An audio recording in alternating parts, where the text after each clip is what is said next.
live streaming. Okay.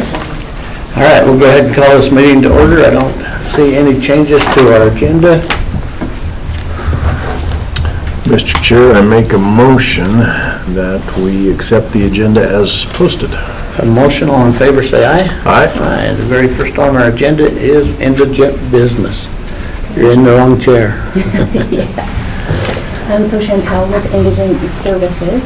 I do have two cases for you this morning for cremation expenses.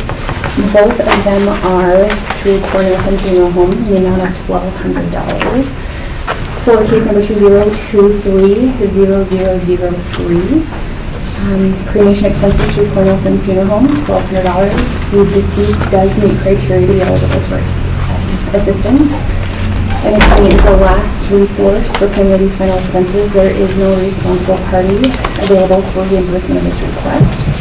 And for case number 2023-0004, cremation expenses submitted to Cornerstone Funeral Home in the amount of $1,200. Does meet criteria. Bannock County is the last resource for payment, and there is no responsible party available for reimbursement of this request at this time. Mr. Chair, on case 2023-003 and 004, I make a motion that we approve as presented. A motion, all in favor, say aye. Aye. Aye. Jump in, just left over here, you have room over there. I have that. Thank you. Thank you. All right, Rick, come on up. Introduce yourselves on the record and let's have a conversation. Thank you. Mr. Chair, my name is Rick Phillips. I represent the J.R. Simplot Company. To my left is Trish Arvey. She's the manager of the Simplot Don plant here in Pocatello. To my right is Dan White, who is the manufacturing manager for the Don plant. So basically the way it works, if we get in real trouble, Trish goes to jail for us. If she skips country, then they take Dan instead. So. Where are you on this total? I'm way down. I'm in Mexico. You'll have plenty of room. The intent of our visit with you today is just to report back to you on an ammonia release we had on September 27th. A significant one, a serious one. Fortunately, there was no serious injury or no off-site consequences, but nevertheless, we're taking it very seriously, and we want to come back to you and let you know what we've discovered in that process, what we've learned, and hopefully it'll never happen again. So just a bit of a review. You know, most scientists agree that the three key nutrients that every plant has to have are nitrogen, phosphorus, and potassium. And here at the Don plant, we work with nitrogen and phosphorus. Potassium is actually added to the fertilizer at the farm or near the farm. Nitrogen is an interesting thing. You know, we're breathing nitrogen right now, and it's a fairly complicated process to capture that nitrogen out of the air and turn it into a form that plants can actually use. And we actually have a plant at our Rock Springs facility that does that. We used to have a big plant here at the Don plant that would, a nitrogen plant, but it was old and inefficient, so we tore it down. We imported nitrogen for a while, and then 6 or 7 years ago we built a new high-tech nitrogen plant in Rock Springs, Wyoming, and then we rail that nitrogen over. So nitrogen is, in the industry world, nitrogen and ammonia are basically the same thing. That plant takes nitrogen out of the air and converts it to NH3, which provides the nitrogen that plants need. So we call nitrogen ammonia in our world. So an ammonia release is the same as a nitrogen release. That N you see on a fertilizer bag, that's ammonia. And that's the form that plants use. So as you know, or you may not know, we have been in an extended turnaround at the Don plant. That's when we shut the plant down and repair and clean and replace.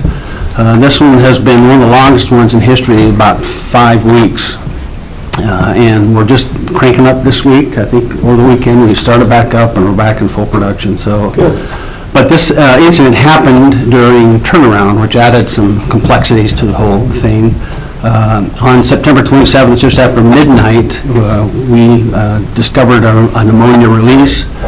Liquid ammonia, as you know, is we always use it contained. It's always contained because if it's exposed to the atmosphere, it'll volatilize. And so on this day, we lost about a reportable quantity for ammonia is 100 pounds. And our calculations after the event shows that we probably lost about 11,000 pounds during this release. When it happened, the first thing we did was evacuate the plant. And we had actually 3 minor injuries, not to employees, but to contractors who were there helping us with turnaround. One person tripped in the evacuation process. 2 others were worried that they had been exposed to ammonia because they could smell it. Of course, you can smell ammonia from miles away. And so they were treated and released as well. So they were all minor injuries, and they were contractors. So when we shut the plant down and discovered the problem was is that in the process of changing valves and in the turnaround process, we had left a valve open. So when we turned the system on, that 11,000 pounds. Now most of it, of the 11,000 pounds of liquid, most of it went into our system and was contained on site. But we think about 4,000 pounds volatilized into the atmosphere. Fortunately, it was a clear night that night. We wish there was a little bit more of a breeze, so it pretty well dissipated pretty quickly. We did some monitoring outside the plant boundary, couldn't find any. The 7,000 pounds of liquid, like I say, was contained in our own system, and we were able to reprocess that and protect it. I think what we've learned from this thing, we've done a fairly massive investigation. Of course, the agencies have been in as well and looked over us, looked over our shoulder as we look at it, and have also verified. He's not in stripes, so.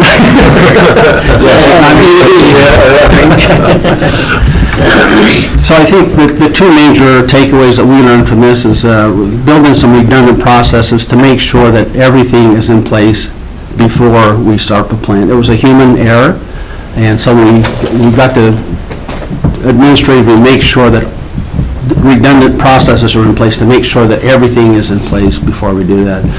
The other thing I think is the evacuation process for our employees went well. But the contractors were a bit confused sometimes, and so we train those contractors. I think our employees are very familiar with ammonia. They know what it is. They know how to evacuate and all that stuff. Our contractors less so, even though they are trained. They're required to be trained before they enter the Dawn plant. So we'll have to relook at that and make sure that we're doing that the right way. And so that's basically what we want to report. Like you say, we were fortunate there were no major injuries or problems, and certainly no off-site consequences. But in the name of transparency to the public, it was basically a non-event to us. It was a significant event, and we want to make sure you're aware of it. And if you have any questions or concerns, we want to make sure we're here to answer those. And here's the ammonia release expert right here. She knows everything there is to know about it. Not really, because it hasn't happened to me before. She's a chemical engineer, and Tricia's been, as you know, the manager of our plant for 6 years now.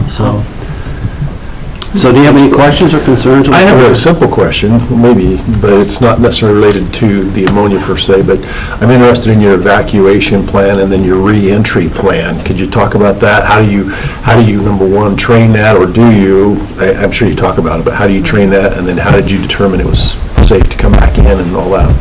Yeah, and the way we do that, because you have to account for people, so we evacuate on-site in plant currently, and so we have different evacuation locations, and typically you've got a wind direction that will give you a better idea of where to evacuate. That night was rather chaotic because there really wasn't any wind. There were subtle shifts in the atmosphere, and so our evacuation locations that we designated, they could still smell the ammonia. I think part of the challenge was people didn't know how much they were getting exposed to. Our employees, for the most part, especially our seasoned employees, know that. But it did lead to even some internal confusion about, okay, well, is it getting worse? But we do go through training. We have annual refreshers. We do evacuation drills as well. We have incident command training for all of our supervisors and STAR team. And so I think within the plant, we definitely learned that we could do more drills on this. We've never experienced a release like this, but we do that. We also had orientation training and for contractors, but what we found in that is that, you know, like any training, you only absorb so much and kind of, you know, blank out after a while. Check the box. Yeah, and, you know, the contractors, clearly, a lot of them were not aware of where those evacuation locations were. There were some communication gaps that happened in that process, so we're going to take an entirely different look at that and reevaluate how do we get people more familiar with that process and even understanding ammonia as a whole, because some people were smelling, they're thinking they were going to die, you know, and our employees are, some of them are sitting there drinking coffee going, I don't know what you're worried about. I mean, just such a bizarre range of exposure as well as, you know, reaction to it. And so we've learned a lot from this. I mean, shame on us if we don't.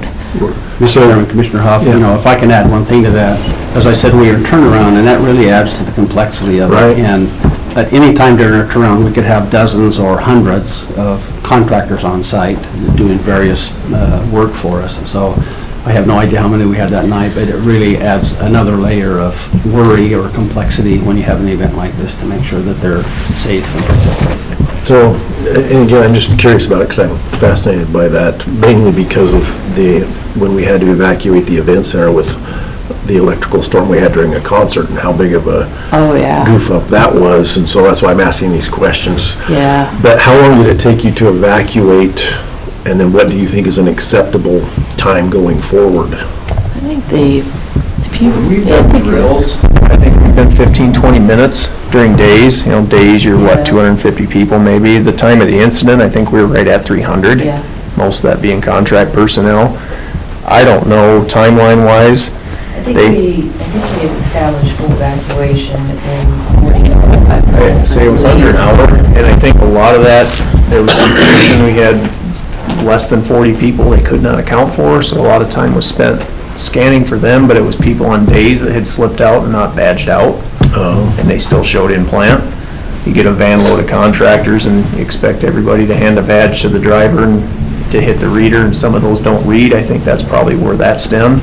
Yeah, and we had actually some contractors leave the site and didn't evacuate in plant, and they left. Some that so, left on foot, jumped Yeah. fences and took off. And we were able to, by phone, track them down reasonably quick and find out where they were all at.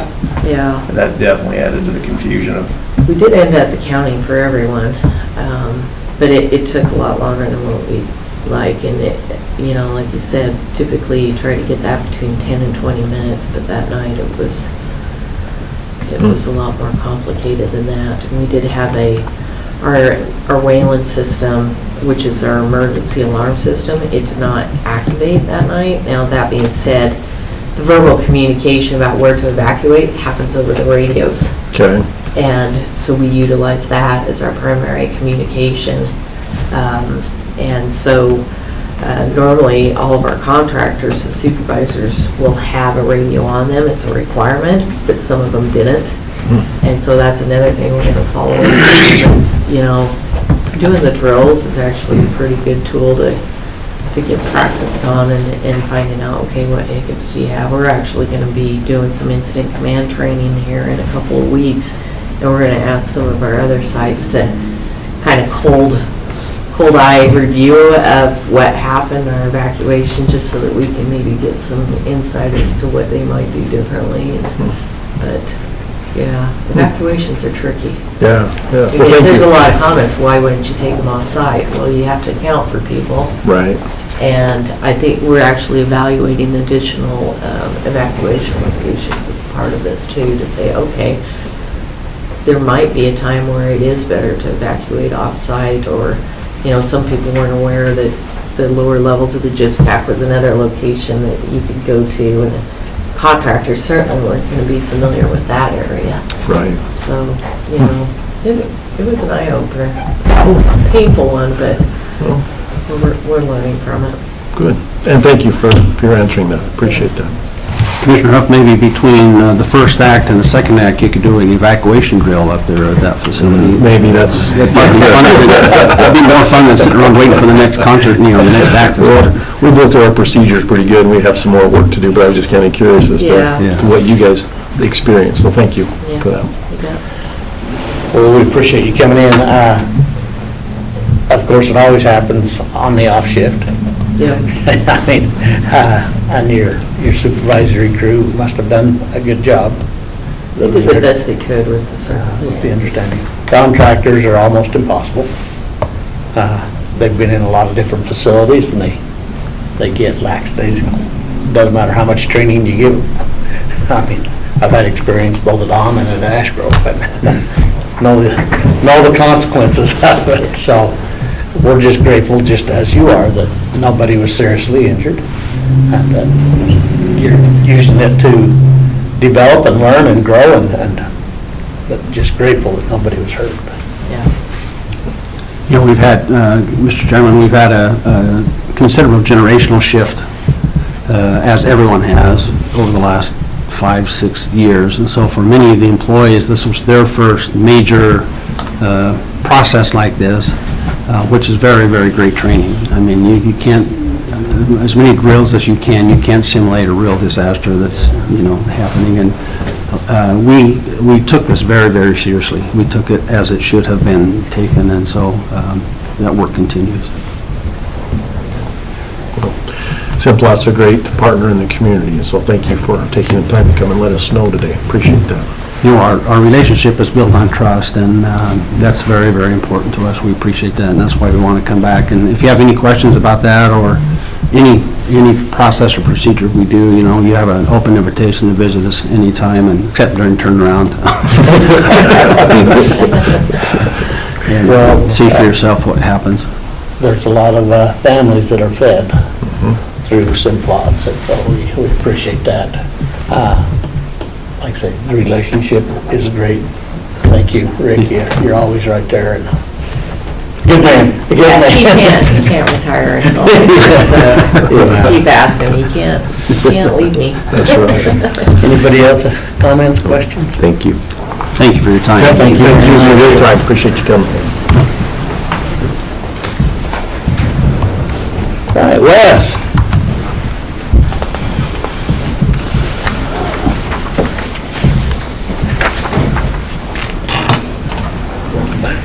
Good morning, everybody. Good morning. Hey, welcome to Tumultuous Tuesday. Wes Jones, Office of Emergency Management and Charity Staggs with the Southeast Iowa Council of Government. What we have in front of you is 2 amendments to the hazardous fuel reduction projects we have going at Smith Gulch and Cottonwood. And initially, when we started these 2 projects, it was the initial intent they would use Bannock County employees, but due to lack of resources and the ability to actually execute under that premise, we went with a contractor. And so when we changed and went with a contractor, we have to go back in and adjust our paperwork. So instead of paying an employee, it's now going to be directed towards our project lead, who oversees the contractor in the field. Okay? It doesn't change the overall scope of the budget request and all that, right? Just changes the line items. Just the line items. Okay. Okay. I don't have any questions. So, Mr. Chair, I make a motion that we go ahead and approve the budget amendments to the 2 grants as presented. A motion, all in favor? Aye. Aye. Thank you. Thank you.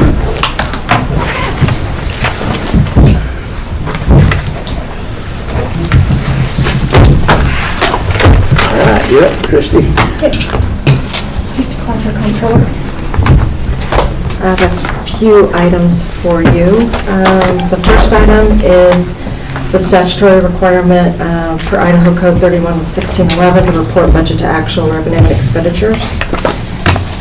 These are preliminary numbers because we're not even close to year end yet. The first item, and I sent these to you, either Sunday or yesterday. Sunday morning, they come in. The revenues look like we're in good shape. We have a couple departments that on the reports show shortfalls, but I haven't done any accruals yet. Okay. We still have to do, for the regular annual accruals, we still have to accrue sales tax, excess sales tax, liquor money, cigarette money, so there's a handful of those that are going to change on this. But the event center was a little bit short on revenue. That was due to concessions because we haven't received all those dollars yet. Waterways, we didn't meet revenue, but that one is just kind of a guesstimate. I try to over budget, and as long as we spend enough monies that we don't have to turn anything back to the state, that's what we care about, and that's the situation we're in with waterways. Juvenile detention, I need to do some more looking. Looks like we're a little bit short, so I need to review the departments, or the counties, make sure everybody has paid in what they were supposed to. And then 911, we were a little bit short, but again, I may have some accruals to do there. So that's the revenue, quick, brief. Any questions? Don't rip. That's why we don't print it though. Well, revenue one's a lot thinner than the expenditures. Still, I would put 80 pages. I thought, I don't know, maybe I'll print that. No, yeah, I'll print it. Well, let's not file anyways, and we're in good shape everywhere, so. The expenditures, there's a little bit more to talk about. I do have some cleanup work that we need to do on this.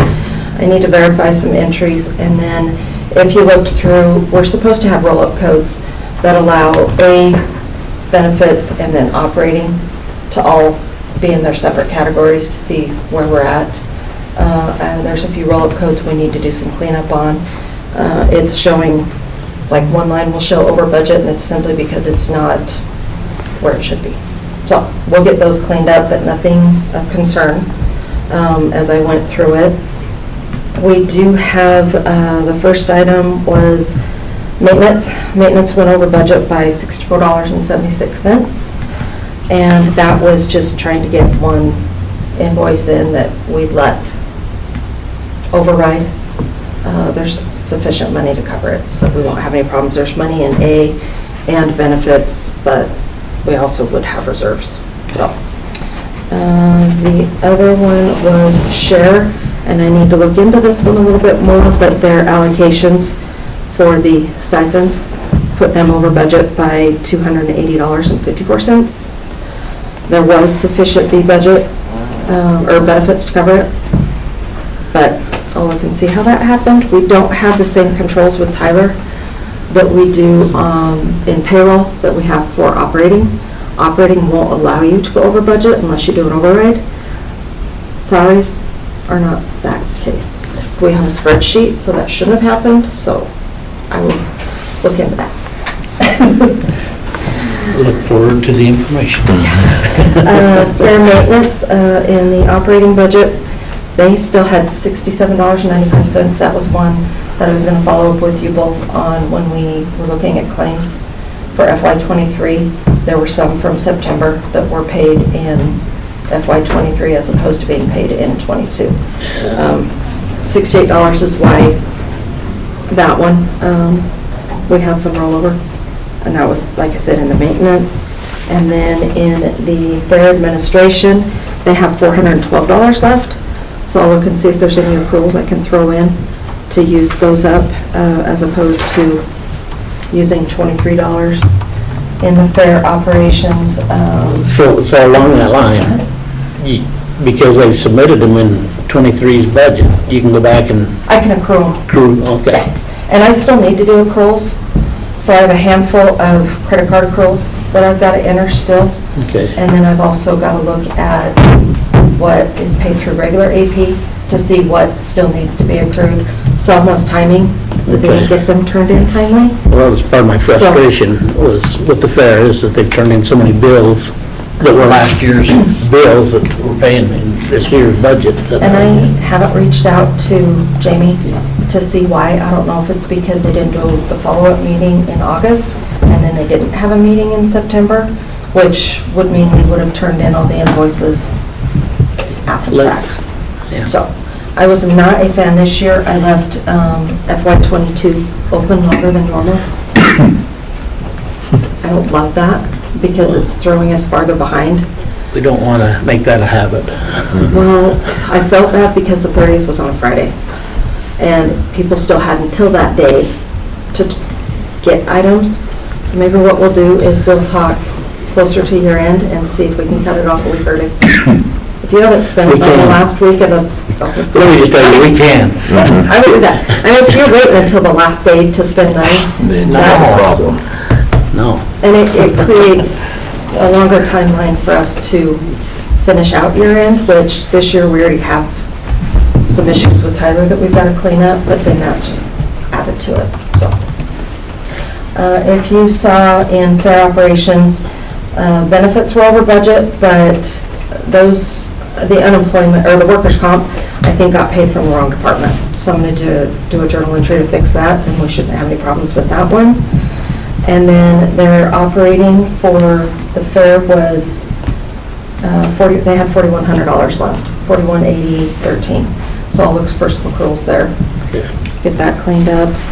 And then we have, Well, I know we've had them in the last couple of commissioners' invoices, that amount of money. yeah, so I should be able to clear those. Okay. Keep it going. Good. The court-appointed public defenders went over budget by $7,500.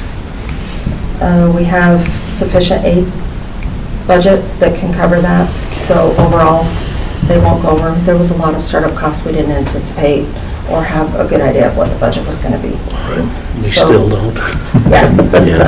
So we'll just work on Frustrating. communicating and get a couple years under our belt so we know what we need. Part of the Friday discussion we're going to have to do.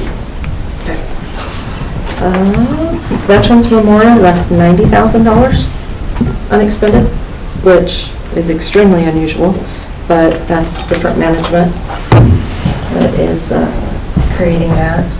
And also landfill, where we opened the budget and we were worried about monies, they had $183,000 left unspent, so that's good to, How does Kyle not spend $183,000? We put how much into it? How much extra exactly. did we put into it? 1.7 million?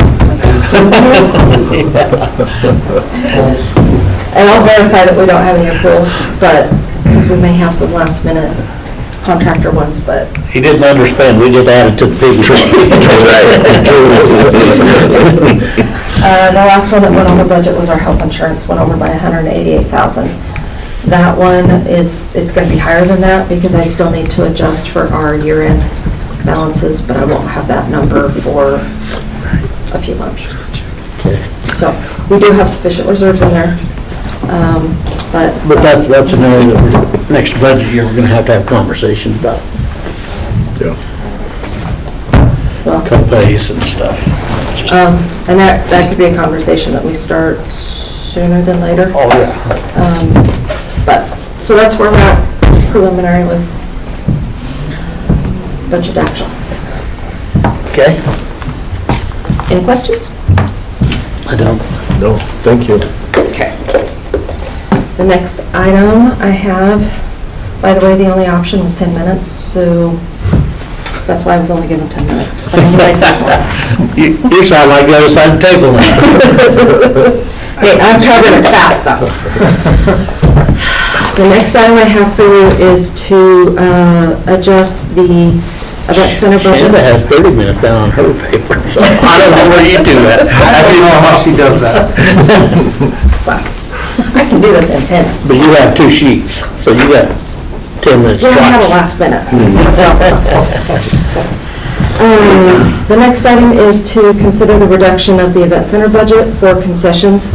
Those have been moved to the Bannock County Events Department that was established late in the budget process. So this fell through the cracks of being basically double budgeted. So I just wanted to present to you to reduce the budget, we'll reduce the expenditures and the revenue. And then it's basically just a wash, but I need a formal approval so that I can reduce the budget. I submitted a letter late yesterday And if you approve on this, then I will send it to Amy. We'll have a resolution done, and then that will allow me to do the budget revision. I would like to wait a little bit on that. Okay. I just, in my own mind, I read it and stuff, but also not squirreling money away. But we're at such a different point right now with that I don't know. In my own mind, you know what I'm saying? You don't? This is more for last year's stuff, correct? No, this is upcoming. FY23's budget. Because because we're we're money doing it. away for, We just budgeted it in two different places. Right. what was the total amount? Concessions is 200,000. 200,000. But we've got whatever was unspent in FY22, which I don't have that total yet, for the Bannock County events, because we officially established the Bannock County events in FY22 when we received that $2 million in there. And then whatever's unspent will be the budget for FY23. We have $2 million within the budget authority. The other item we could do is we could always put additional monies into that events, but I would prefer to have it all in one place, because if we decide to spend money out of the event center budget and the Bannock County events, you're never going to get a true picture. So I would almost rather, if we're going to need more money in Bannock County events, we would be able to open the budget, whether we move more ARPA money, whether we move PILT money, or whether we... So where was this money pulled from for the concessions? It's Where does it actually come out of? revenue and expenses equal, and it's within the Parks and Rec fund. Okay.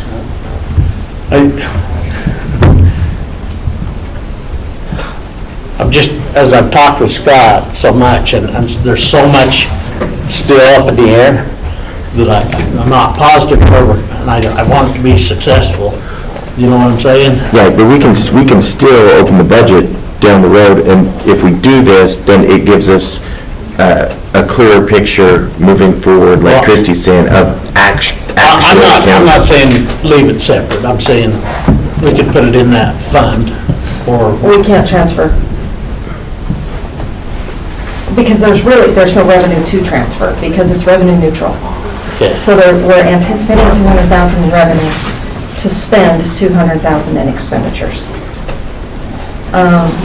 If we receive money in the Bannock County events that exceeds what our budget is, then we can always open the budget for unanticipated. The other thing we could do is we could move additional ARPA money to cover if we needed more than... There's any additional ARPA money. Well, and we've also got additional that I'll talk about in just a second, potentially PILT money. I mean, it's your call. We can leave it in here. I can do it later in the year. Let's talk about it again, like on Friday. I read that, and Okay. like I said, in my mind, I've still got some, that's when we're meeting this week, right? I think so. It's, Are you off on Friday? no, I'll be here. Can you get it on the agenda, though? Okay. Yeah. Okay. Anyway, like I said, in my mind, I had, let me clear No out my worries. fog a little bit. Okay. And then if you have questions, Unless you just have let concerns, me know. questions? No, I'm comfortable with it, but if you want to wait, that's fine. Causes me no stress. Yeah, let's bring it up again. Give No it worries. just a Okay. minute to think about it. The next item is the local assistance and tribal consistency funds. Those are the PILT funds that, well, kind of PILT funds. So these are the ARPA funds, but are only eligible to be dispersed to counties that receive PILT funds. I think, are you both familiar with it? You want me to This run through? was my trip back to Washington for the Yes. lobbying, was to get some of that, yes. Do you want me to do a quick run through? I understand it, I mean, Okay. So we have to apply for these funds. We're eligible to receive $512,109.47 this year, and then next year we'd receive that same amount for a total of $1,024,000 and change. We have to apply for these funds. I have to go into the U.S. Treasury, well, someone has to go into the U.S. Treasury website They recommend it being the same person that's doing the ARPA funds, which is me. The funds can be spent on any government purchase other than lobbying activity. There is a list of appropriate uses that we will have to report if we spend the monies. But basically, as long as it's just basic operations, we're fine. We do have to comply with the Build America, Buy America Act, and we do not have to comply with Davis-Bacon wages if we spend the funds. There is an annual reporting requirement. It's on a calendar year basis, and the report is due March 31st of each year. We have to report obligations and then expenditures. I was on a meeting call yesterday with us where we talked about this, and it's pretty wide open how you can use it, and the reporting's fairly consistent with what it's been doing with the ARPA stuff. Actually, it's easier than ARPA. Yeah, and then once you apply, then the disbursement comes within a week or something like that. It was 4 to 5 days. Yeah, it was a fast turnaround Yeah. time, so. The only information we're lacking is we need a CFDA number, because this will throw us into federal reporting. We're already going to be in a single audit, but these are going to be additional funds that have to be included in that. Yeah, we have to maintain, was it the SAM's number? Is that what that's called? Yeah, but we do that anyways. Yeah. That's for all grants. I thought we had that already, so. Yeah. So what I'm asking for is, I guess, permission. Yes, we would love to have you move forward with that. Well, somebody else wants to volunteer, and then they could take ARPA too. Those goes. Not me. Okay, Thank so, you. can I have, I don't know if I Go need ahead. formal approval, because I've got to fill in certain items. Let's go ahead and make a motion on that. All right, Mr. Chair, I make a motion that we approve the comptroller to apply for the PILT SRS funds that were newly awarded. We have a motion, all in favor, say aye. Aye. The last item I have is the unemployment. And we do not have to go into executive session as long as we don't discuss names. But I can provide you with copies that I will then pick back up. Thank you.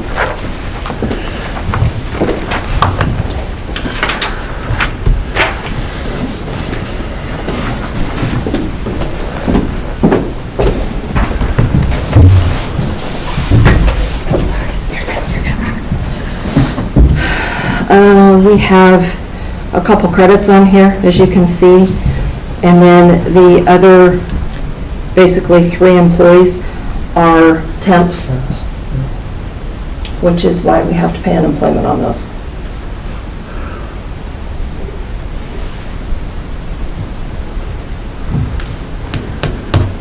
Any questions? Okay. No, I'm good. One's not a temp anymore. Yep. Can I get a signature on this one so that we can pay it? This is paid through payroll. We usually, this is the only form of authorization that I would get.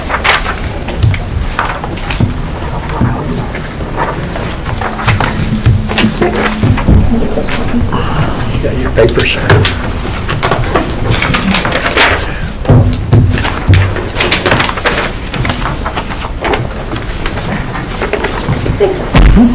And that's all I have. All right. Shanda. I'm going to go ahead and start at, get you kind of off, if that's okay.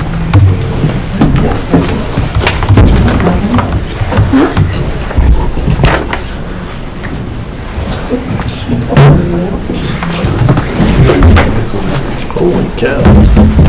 No, we got a center stage here.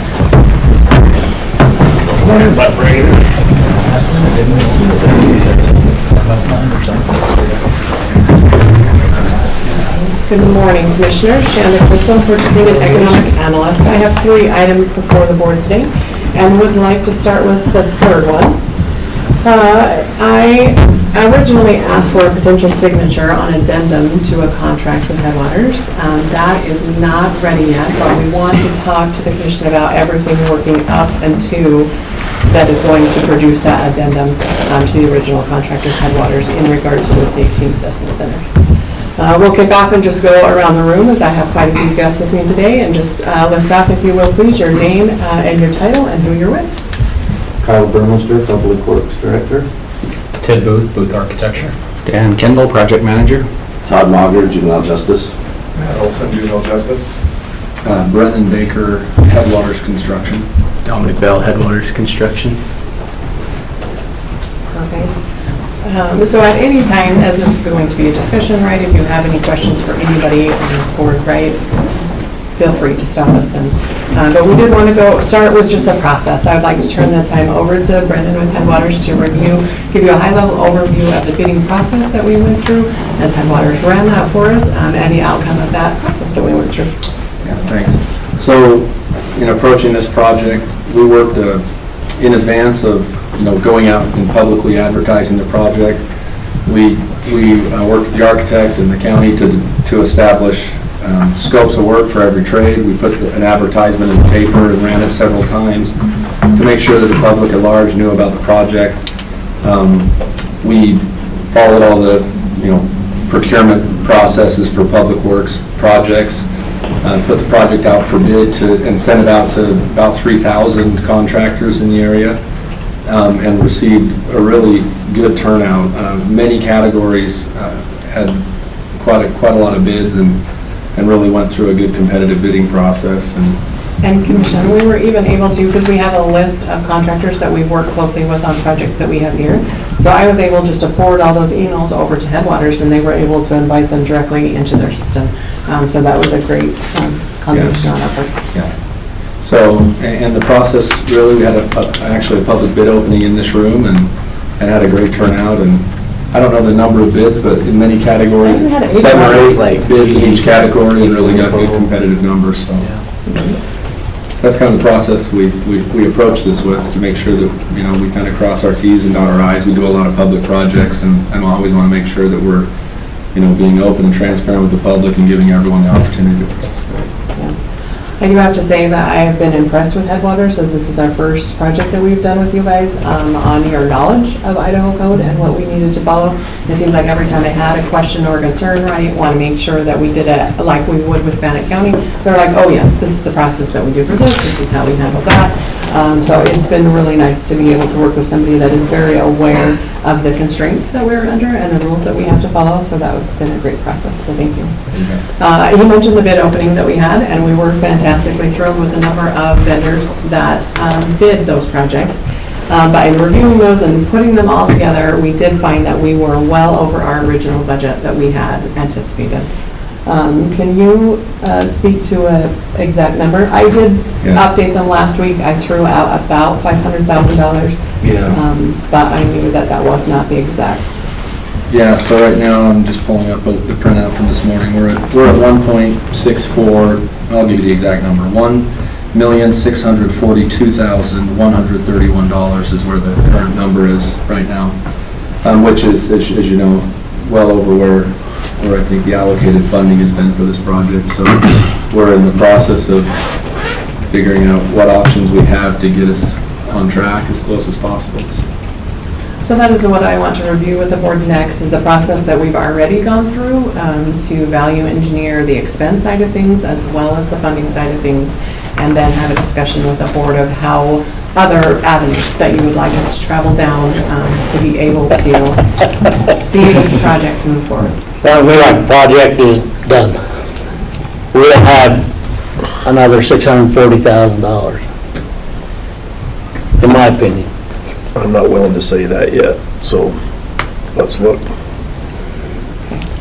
So we'll start with the expense side of things, that we're able to look and do something a little different. Brendan, could you talk about the trades that we're looking at rebidding? Yeah, I mean, if there's a trade that either doesn't get enough coverage or enough bids, or it's considerably over what we think the budget should be, we'll toss all the bids and rebid those trades. Right now, I think the one that is the most glaring to us is masonry. We've got 2 bids right now. One of them actually is not a public works contractor, so they're not eligible to actually perform the work. So right now, though, the number that we have to use is quite a bit above where the typical unit pricing is for this trade. So masonry is one that we're planning to re-advertise and put it out and do that again. And our estimate right now is that may save us about $30,000 on that trade to take that approach. Any other trades, as we see right now, I think are probably, we've got as good of pricing as we're going to get for some of those trades.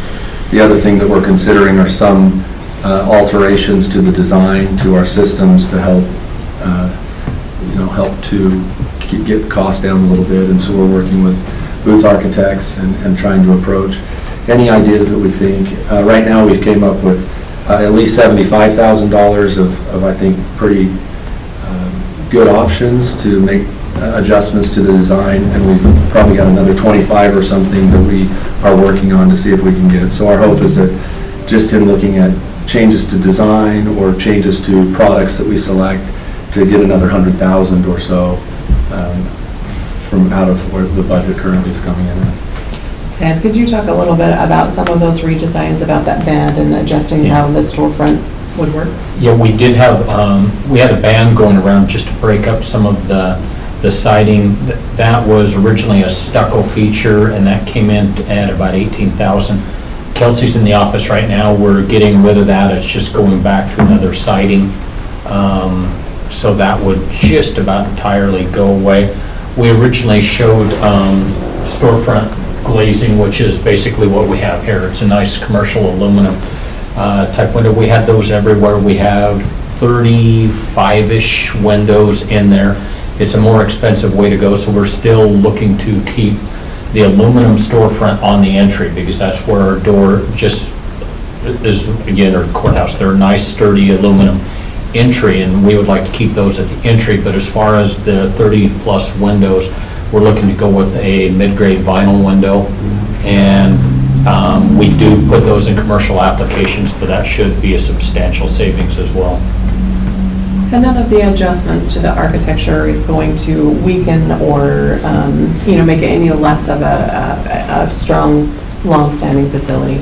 They're just different ways of doing things than we originally bid out. The next thing I would like to review is some adjustments to the work that we're going to do in-house. We have talked to the commission about Dan and his staff doing some work. Last week I updated the commission that potentially we were interested in asking Road and Bridge if they had time in their schedule or were willing to help us out on some trades. Dan, could you review what those trades might be, and then find out how it could fit? I had a pretty lengthy list, but I think things that we could handle is providing temporary power for construction, insulation, drywall, steel stud ceilings, the paint, the doors, the frames, the hardware, the cabinets, signage, the landscaping, and then the interior temporary heat as well for painting and drywall and that sort. It's a lot to do, but I think we can handle it with the crew that we're putting together. So hopefully Kyle can help out a little bit too.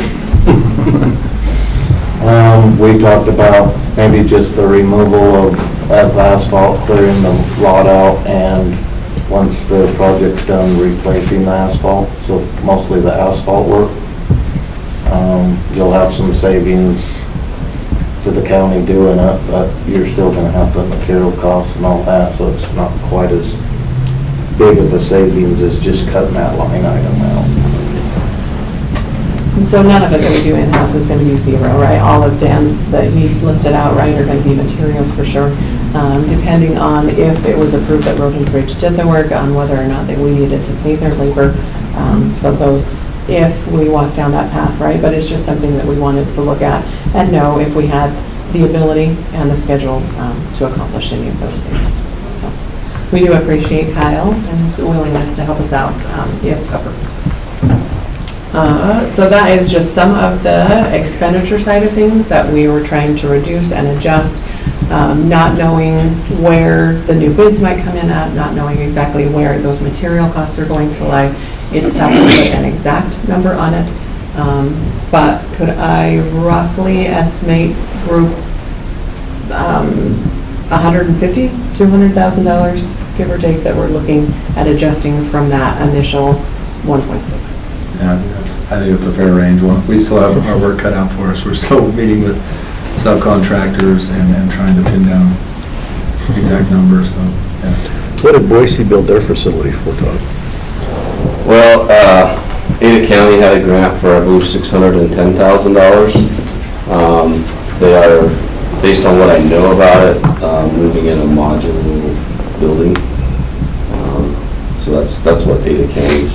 I think when you look across the state, we requested and received the most funding of any of the districts, I think. But we're still $1.5 million short. We're just a half No. I think We got to make. Well, yeah, half. Oh, half. So in looking at the budget, there was $72,000 that was dedicated to the demo of that other building that we can use in the construction budget. We had $73,000 budgeted for trauma-informed furniture. I've reached out to a couple of vendors, and I've come up with a $33,000 savings there.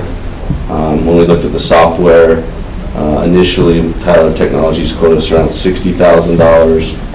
I've reached out to other software companies, and I believe we can get a system in place that will work for $20,000, which will save another $40,000. So I think that's $145,000 that was dedicated to other resources that we could, and the state is willing to allow us to put into the construction budget. Yeah, Tom? oh, sorry. Can I get updates on those numbers? Yeah, just email them to you.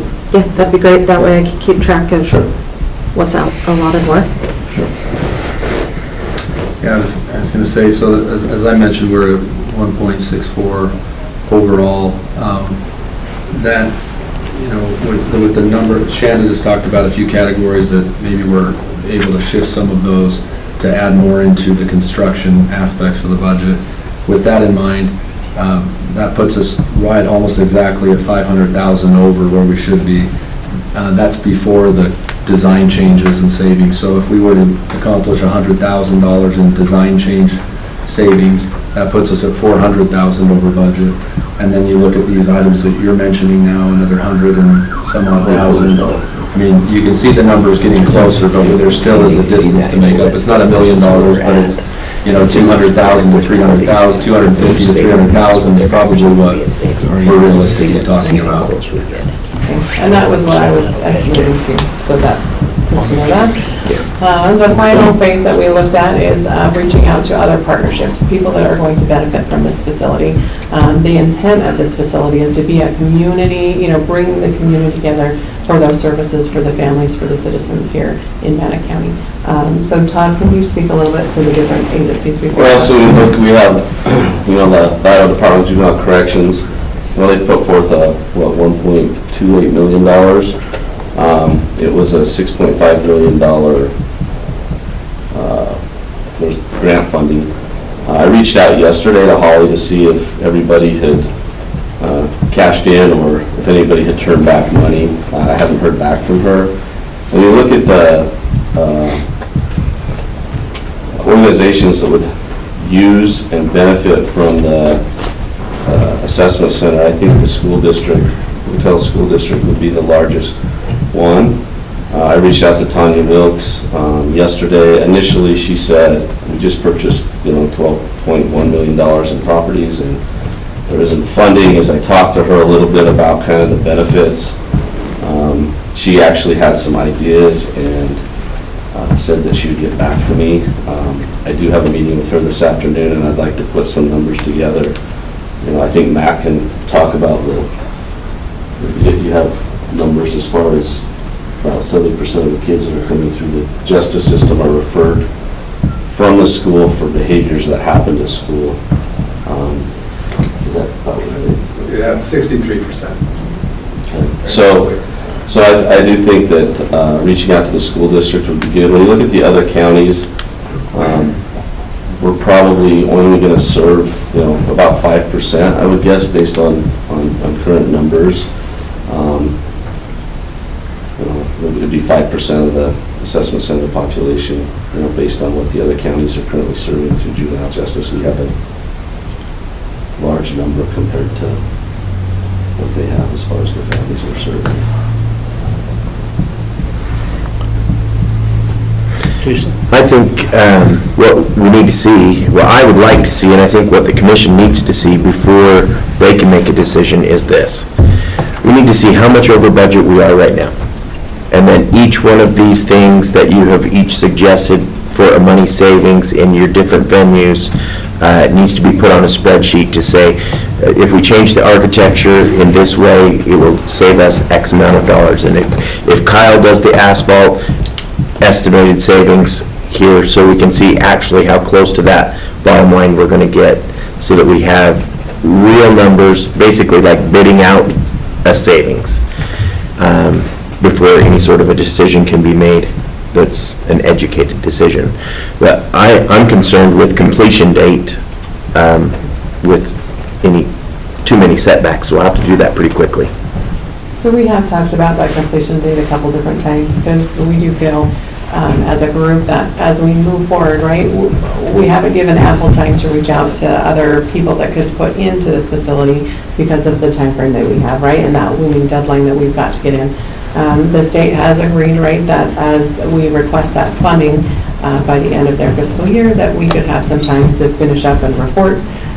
So that was another reason why Todd reached out to the state, right? Can that be 2 months? Can that be 6 months, right? What are we looking at that then we can know and have that time frame to be able to know that the trades are solid numbers and we can make a good decision, that we can know potentially if there's lots, right? We have contingencies built in here that we may or may not need based on how quickly we do or don't move forward. So that's another question that we're going to get answered, is what does that, is that a 2-week extension, is that a 6-month, right? Where the funder is going to approve us to extend that to, so we know what that new deadline looks like. So that's another thing we're looking to also. I've asked Jan to be on the agenda for Friday. Commissioner Tubby will be here then too, and be part of the conversation as we talk about those numbers. So we can definitely have that as homework and have, as best we can, they are going to be estimates, but right, as best we can estimate what we have been talking about here today. Are there other items or other avenues that you would like us to look down in preparation for that Friday meeting? Have you looked at a potential other building by chance? Well, I've looked at some real estate. I haven't, walked through it, I'm constantly looking at it. Is there anything that looks potentially a viable option? Possibly. Okay. If we end up buying a building, what happens with the costs that we've already paid? Do we have to pay those personally, or I would county-wise? imagine we would have to pay those, yeah. But I don't know that. The answer. Those are questions that we'll I can want look to into it. I think that we'd like to do this route if it's feasible, but initially when writing the grant, I did look at several properties. Some of them are still available, and based on discussions of cost, what we thought the cost would be to build, we thought we were better off. Now looking back, there's a possibility that. Well, reimbursing $52,000 is a lot less than having to come up with $500,000, so we might want to look at that as an option. Construction costs are high to build new or to remodel, and a lot of it's something we've been facing for the last 1.5 to 2 years. And as far as throwing an estimate at things, it's just almost impossible, plus the availability of materials changes from week to week, month to month. And so there would be costs on new or remodel. We've tried to get this into a quality building that you wouldn't have a lot of upkeep and maintenance without gold plating, and that's. Yeah, and I think the location and the design of the building, right, it's designed for the use, right? So there is some benefit in that, but. Well, it all comes down to numbers. Sure. That's plain and simple. And we didn't budget for this. We didn't budget for, another $600,000, $500,000. And so we're 1 month into our budget. And you guys are the 5th group that have come in and want us to change our budget after 3 weeks. And it's really tough on me. And I understand that, and I see, the efforts the county's put into this project. You look at the people at the table and,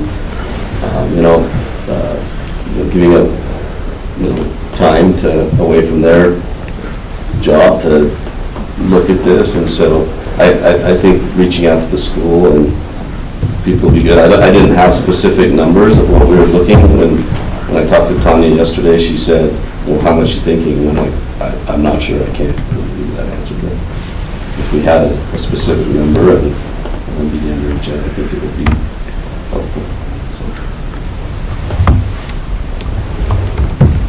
Other questions? Time to get creative. Well, like I say, come back to us and talk to us a little bit more with closer numbers.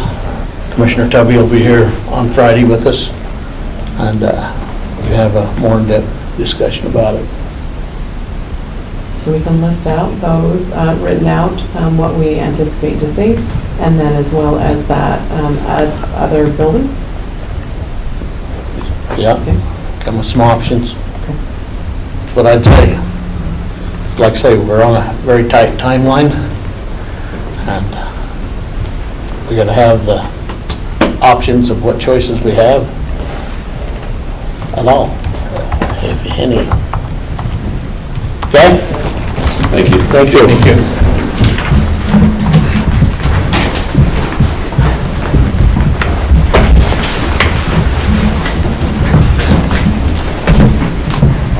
So the other two items I have before the board today is, we do have an employee that is leaving the county this week, and he has requested to take his phone and retain his number with him. Christy and Ryan and I are working on a policy, but it is not put together and it's not been before the board nor approved. We have allowed this in the past, but we bring it to the board to decide every time if they're willing to let the phone be purchased, as well as the number be transferred out to a personal. Has Adam been involved in any of this? Adam, so I did just stop in his office and he gave me the dollar amount if you so choose to allow the employee to purchase. So he gave me a dollar amount to recommend that I purchase. What's that dollar amount? $300. We've done it before with others, but if it's, Yeah, I need to check real quick, Mr. Chair. I think the amount Is it $250? is $250. That $250 or less can be sold to a private, in a private sale. Anything above that with county property would have to go to a public auction. But I can verify that. that's what I thought it was. It's $250. Yeah, it is, yeah. You're right. Thanks. Any comment? But I'm looking, I'll have the employee's name. yeah, what department is it? Department. Road and Bridge. The shop supervisor.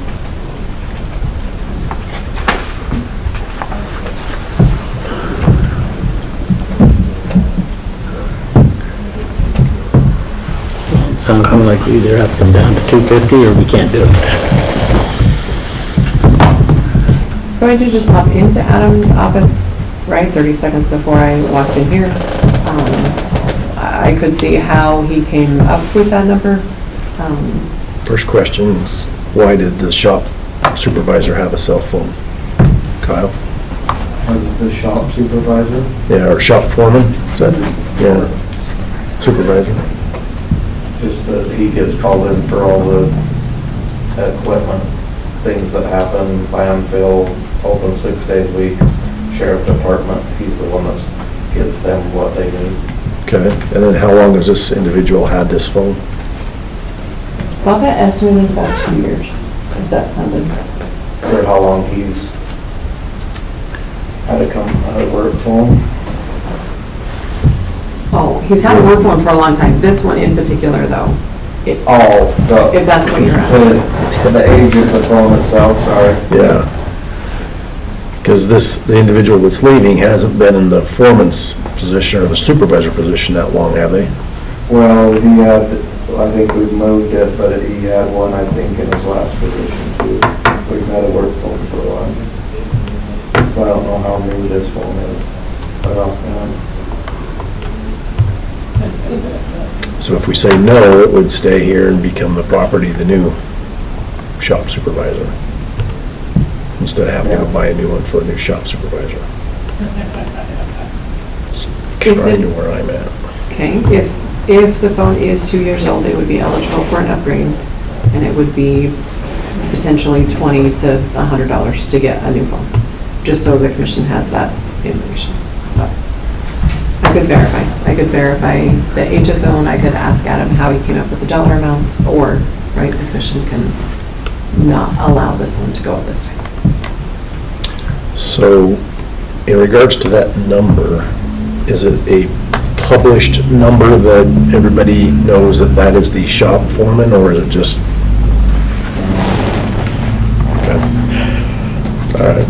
Like I said, they've done a lot with, people want their same number, and if they move from another department, they've kind of kept theirs, so these numbers change all the time with the people that go into the position. All right. Well, if we can find it for $250, great. If not, then the answer is no. Go ahead and talk to Adam and come back to us on Friday. Okay. I do love the line of questions the commission went down, because these are the same things that Christy and I had reviewed and talked about, putting in the policy, right? What positions do and don't are eligible for phones, talking with the department heads of what kind of ramification that would cause their department if that number, right, you asked if it was published, what kind of, what effects it would have if those numbers were to leave. So these are the same things that we're looking, so I am excited that we're on the right track to present a good policy to the commission. These are the same. To me, this almost speaks of the second chip. Right. I told Christy that I was not a fan of the eSIM cards, but it was an option, right, that we needed to present, and the more and more her and I talked, the more and more we're like, she'd say, I know you don't like this, but that eSIM card would solve that. Yeah. So we talked several times about how potentially we need to figure out if Androids work or not. Because the two that we've tested out are both iPhones. We have done different carriers, which is great. That is one unknown we don't know about. But as we talked, it's looking nicer, a better option for the county as a whole. That's what I said. I will swallow my pride and, no. Better look at the clock. That's what I'd say. Number two, my last item before the board is a request for a signature on the notice of publication for the aerial imagery RFP.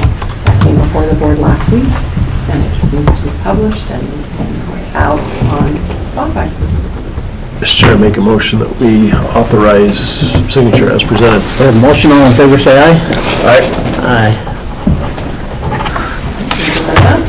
And Jason Lena.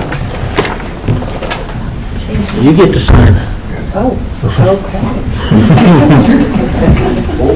You sign and then give it back. Okay. Thank you.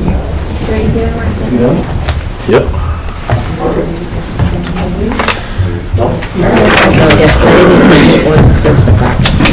Okay, the next item is Tory Bannock.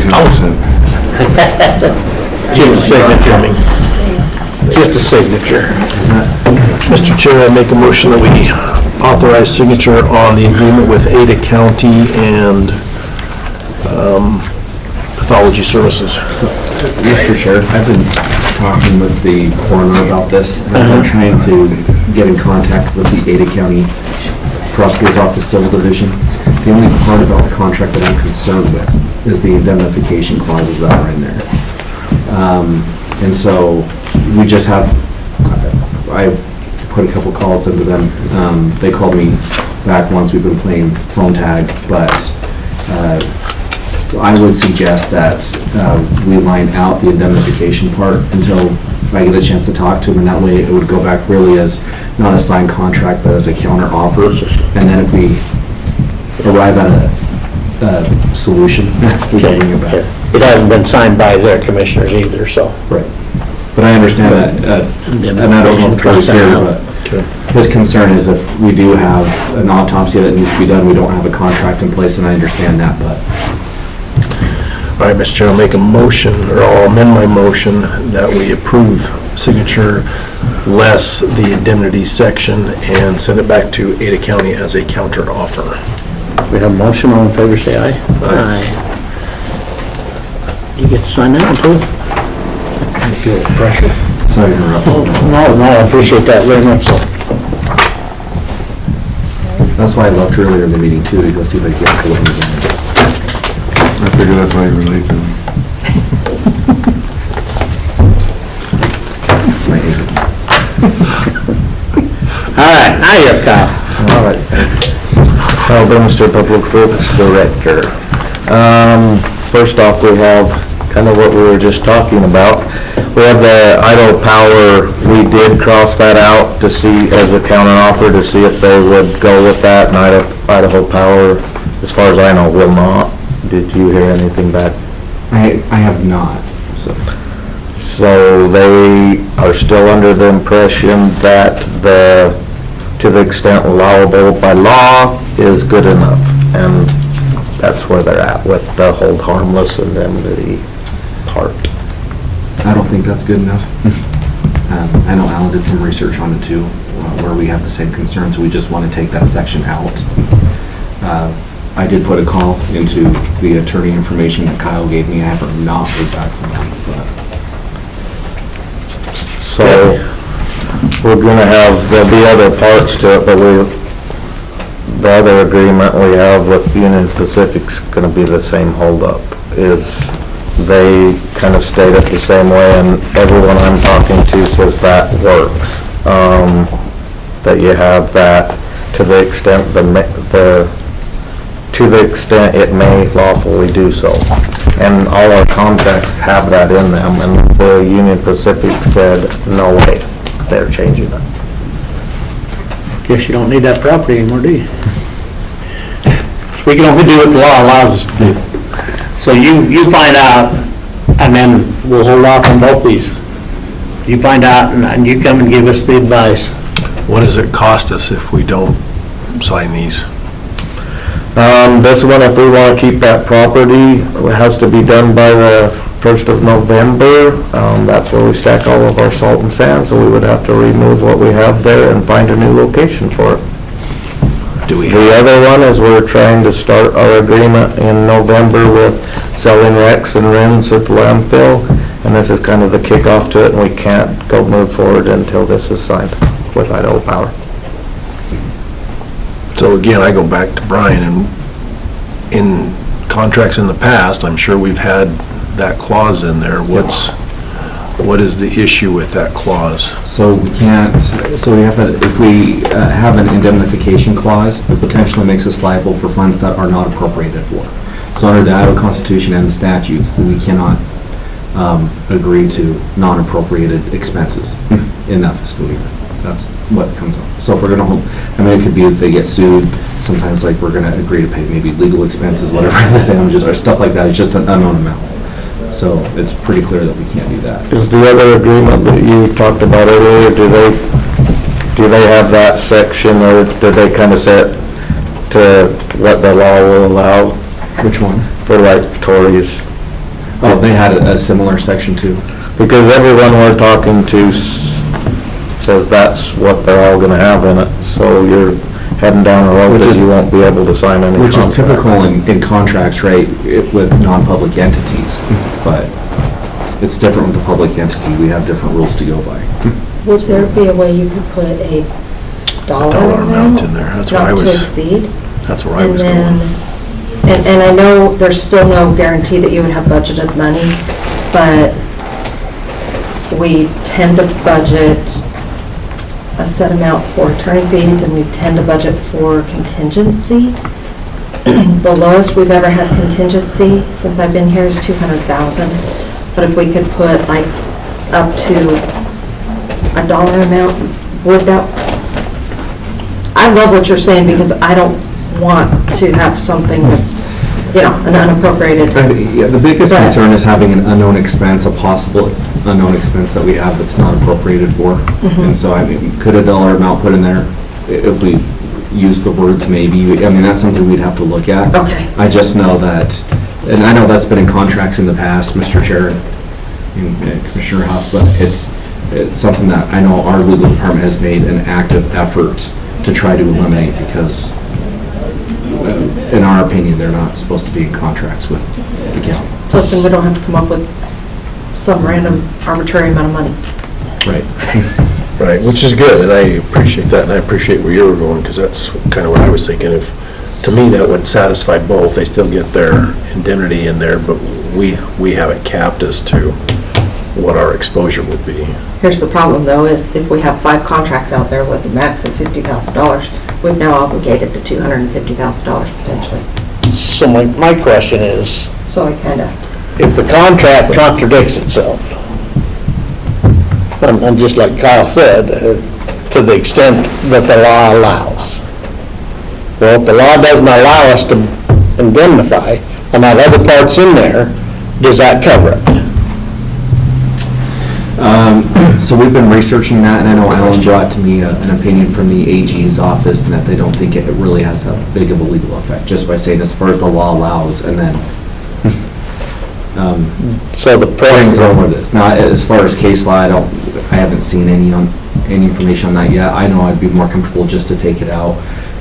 I was talking, I don't understand why, if they're concerned, why they can add that language, but they can't take that language out at the same time, but. Yeah, Idaho Powers was a little bit different because versus like Union Pacific, theirs is in their main office in Omaha, and we put that line in there because we don't separate, here's a county, here's a private person. It's one contract that we have for all, and we put that line in there that covers public, or the county entities and stuff like that.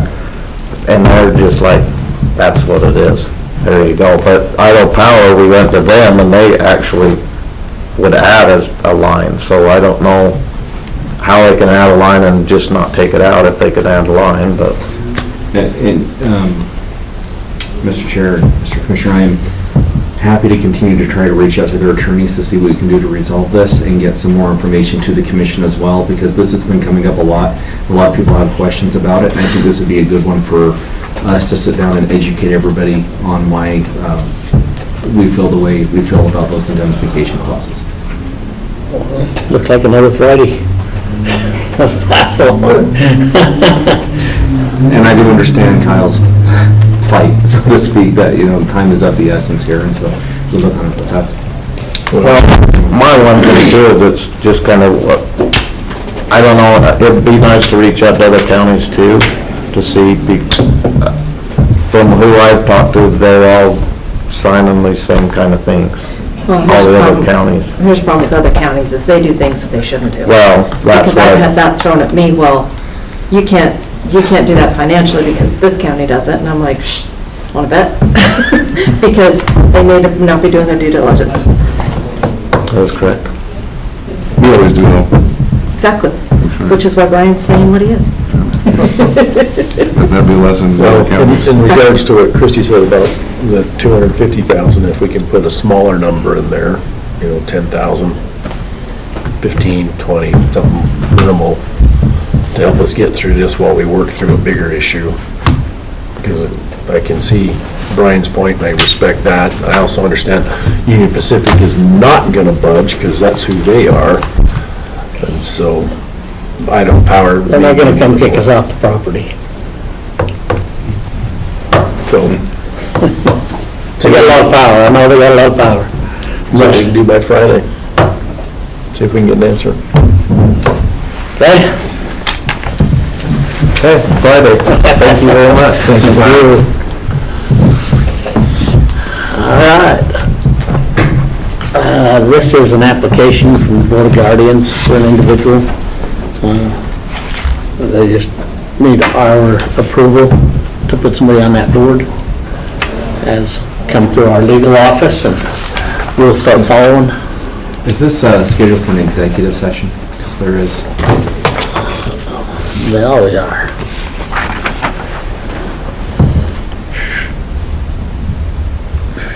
No, not this. It is not.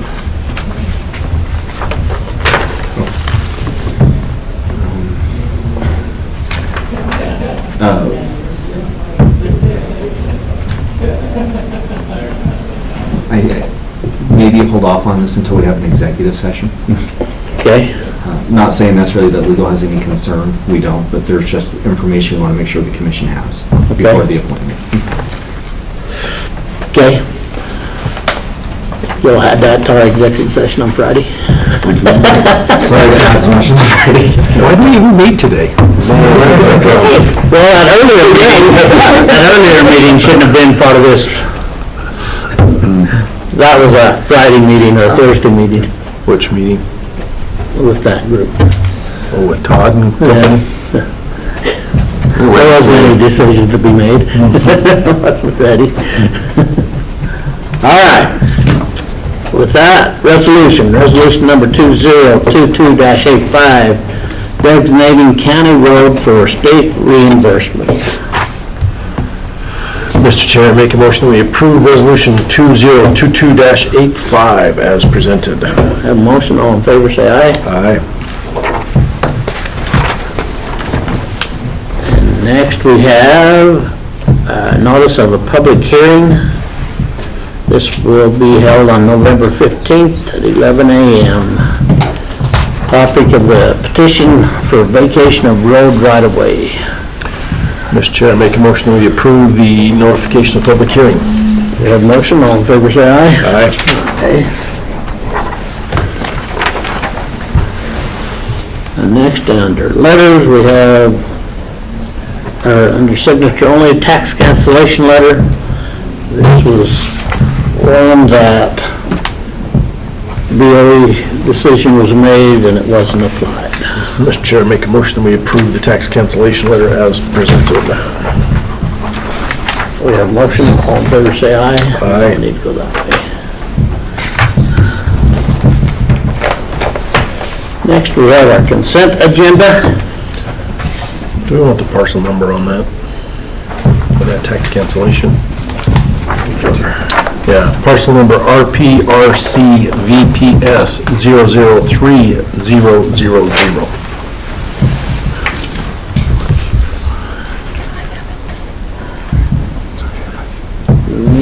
Let's see.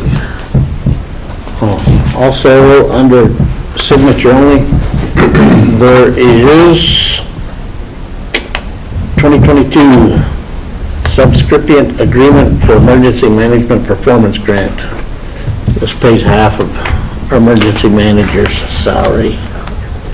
Mr. Chair, I make a motion that we authorize signature on the 2022 subrecipient agreement as presented. Have a motion, all in favor, say aye. Aye. All right, now we got the consent agenda. And we have certificates of residency.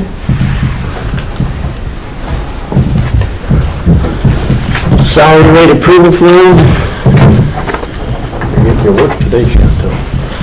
Yeah, cuss Jason for leaving. Cuts out when work begins. We have liquor licenses, which includes our own. And we have minutes for October 14th, 18th, 19th. Mr. Chair, I make a motion that we approve the consent agenda as presented. A motion, all in favor, say aye. Aye. Aye. With that being said, we'll be at recess until 11, and we have a public hearing.